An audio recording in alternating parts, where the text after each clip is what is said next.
नमस्कार, मी किरण बाप्पू अजावराव देशमुख। त्याला काल बोलल्याप्रमाणे आजसुद्धा आपल्यासमोर मी माझे आज व्यापारी वर्गामध्ये मी प्रभाग 6 मधील जो शेगावच्या मध्यभागी आहे आणि बहुतांश शेगावचा व्यापारी मंडळी जे विविध प्रभागात राहत जरी असले तरी प्रभाग 6 मध्येच त्यांचा व्यवसाय आहे।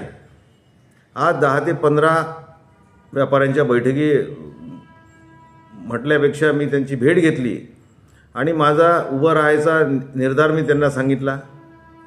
त्यांनी माझ्या निर्णयाचं स्वागत केलं आणि काही व्यापाऱ्यांनी मला प्रश्न विचारला की आपला काही निवडणूकमध्ये उभं राहण्याचा जो उद्देश आहे तो काय आहे।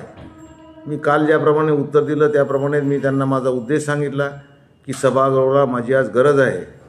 माझ्याकडे मी एक अभ्यासू व्यक्तिमत्व आहे आणि माझ्याकडे गावाला देण्यासारखं खूप काही आहे। त्याच्यामुळे व्यापारी वर्गाचे प्रश्न असू द्या, काही व्यापाऱ्यांनी आज अत्यंत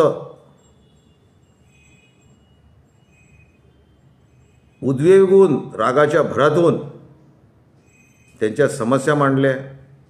एक 65 वर्षाच्या व्यापाऱ्याची चर्चा करताना डोळ्यात पाणी आलं। त्यांनी सांगितलं की व्यापारी म्हटल्यानंतर सगळ्यांचा दृष्टिकोन हा राहतो की त्याच्याकडे भरपूर पैसा आहे, व्यवसाय आहे त्या माध्यमातून, परंतु खऱ्या अर्थाने व्यापाऱ्यांच्या अडचणी आज जाणून घेताना अत्यंत वेदना आम्हाला झाल्या।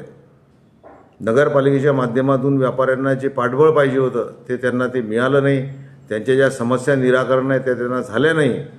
विशेषतः छत्रपती शिवाजी मार्केट जे आहे ते आजसुद्धा अधिकृत नाही आहे। गेल्या 15 वर्षापासून छत्रपती शिवाजी मार्केटचा प्रश्न आजपर्यंत सोडवला गेला नाही। ते आजसुद्धा अनधिकृतच आहे। नगरपालिकेने निर्णय घेतल्यास 8 दिवसातसुद्धा छत्रपती शिवाजी मार्केटचा निकाल हा लागू शकतो। अशी अवस्था असतानाच मला ज्या व्यापाऱ्यांनी ज्या काही विषय सांगितले, अत्यंत स्फोटक असे विषय सांगितले, परंतु मी आज ते आपल्यासमोर मांडणार नाही, कारण त्यातली सत्यता मी आधी जाणून घेईन आणि सत्यता जाणून घेतल्यानंतर त्याचा अभ्यास करून मग मी आपल्यासमोर मांडेल। परंतु खूप स्फोटक असे विषय आज समोर आलेत। आपण जर ऐकाल, प्रभाग 6चे नागरिकच नाही तर शेगावातली पूर्ण जनता ना प्रश्न पडेल, एवढे मोठे विषय असताना आजपर्यंत शेगाव नगरपालिकेने हे विषय का सोडवले गेले नाहीत। असे प्रकारचे विषय अत्यंत गंभीर विषय आहेत आणि गंभीर आरोप त्यांनी केले। परंतु मला कोणावरही मी टीका टिप्पणी करणार नाही, माझा तो स्वभाव नाही आणि मी काय चांगलं करू शकतो आणि काय समस्या सोडवू शकतो यावरच माझा भर राहील। चला, मला प्रमोद भगत यांचा आज अंत्यविधी झाला, तिकडे मला निघायचं होतं म्हणून कमी व्यापाऱ्यांच्या आज माझ्या भेटी झाल्या। 2 तास आधी मला माझा भेटी आटपावं लागल्यात।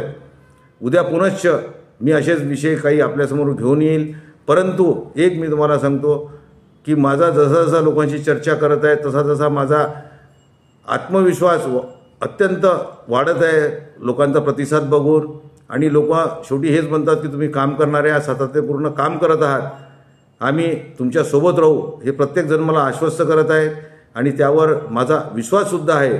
कारण आजच्या जीवनात कोणावर विश्वास ठेवायला तयार नाही, परंतु मी माझ्या प्रभाग 6च्या नागरिकांवर संपूर्णपणे विश्वास व्यक्त करतो। चला, उद्या आणखीन काही चर्चासह भेटू। धन्यवाद।